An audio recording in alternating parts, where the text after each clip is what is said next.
Hi guys. So today I'm going to share with you the power of reading. I've always been a bookworm. Even as a little kid in primary school, I used to love going to the library and borrowing books. I remember my mum would used to take me to the local library every week, and every week I'd borrow 10 books. 10 because that was the maximum you were allowed to borrow in one go. So I'd borrow those 10 books, take them home, read them, and go back to the library and borrow another 10. So I was a little kid, so I was reading stuff like Babysitter's Club and things like that. But I've just always been into reading. And in the past few years, I've been reading a lot of non-fiction books around personal development and mindset, and it's been really interesting. I've read so many books that I've actually had to go and buy a little bookshelf to keep all of my books on. So today I wanted to share with you some of those titles because they are really interesting. So I'm just going to spin around now and have a look at my bookshelf. So one of them is called Mindset. It's by Dr. Carol, the surname is Dweck. So that was an excellent book, obviously about mindset. Another one is called Start With Why, and that one's by an author called Simon Sinek, Sinek. So that one was really interesting. So it's basically saying that everything you do, you should start by asking why. Why am I doing this? Start with why. Daniel Goleman, Emotional Intelligence. That one was excellent, all about EQ as opposed to IQ, emotional intelligence.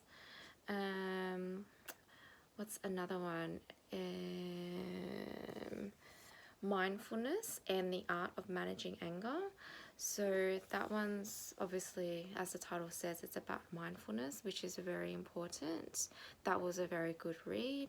I have another one called Emotional Intelligence, which is by Travis Bradberry and Jean Greaves. So that one's, as the title says, it's about emotional intelligence, which is extremely important if you're going to be successful in this world, in your personal life, in your professional life. You need to have emotional intelligence. You really do. This one I really loved. It's called How to Win Friends and Influence People, again by Dale Carnegie. It's an interesting title, but it's a really good book to read. Lots of personal development stuff in there. How to communicate and how to win friends and influence people. This one by Susan Cain, it's called Quiet. I really love this one. So one of the key messages that I got from this one is, how like in society people think that all of the people who talk a lot or the extroverts are the ones that are going to succeed. That's not true. People who are introverts can be leaders. A lot of leaders are introverts. So this book talks a lot about that. It's called Quiet by Susan Cain. So those are some of the good titles that I've read. There's another one here on my bookshelf. I just saw it just now. It's called The Inner Self by the Inner Self. So The Joy of Discovering Who We Really Are. It's by Hugh McKay. I haven't read it yet, but I'm really, really looking forward to reading it because it looks like it's going to be a good read.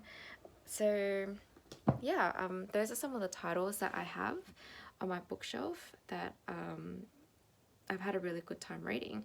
And I've actually got a spreadsheet. I love my spreadsheets.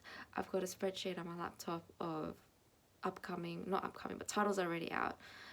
A list of books that I want to read. The list is in the hundreds. I'll get there one day. But I just wanted to share with you the power of reading because if I don't know, some people might prefer audiobooks, that's fine, but for me, I prefer the actual holding the book and reading the pages. If I tried an audiobook, I think I would just fall asleep because it's too passive. I've tried it before and I just end up doing other things and not concentrating and not listening. I just find a book good. You can read it in bed, you can take it to the beach, read it on the sand. It's a good pastime. It's a good hobby, and there are just so many titles out there.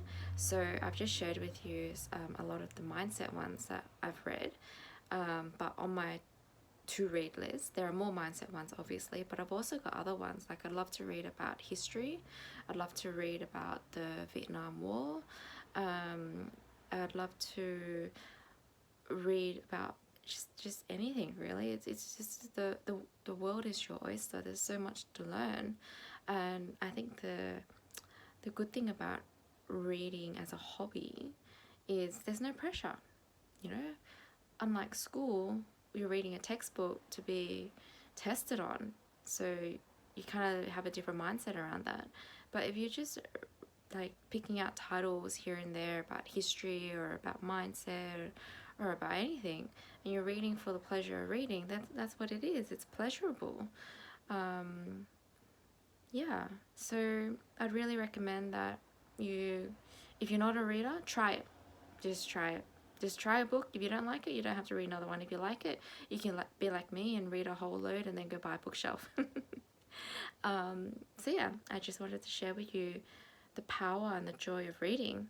So go out, buy a book, have a read, let me know how you go. Alright, thanks for listening.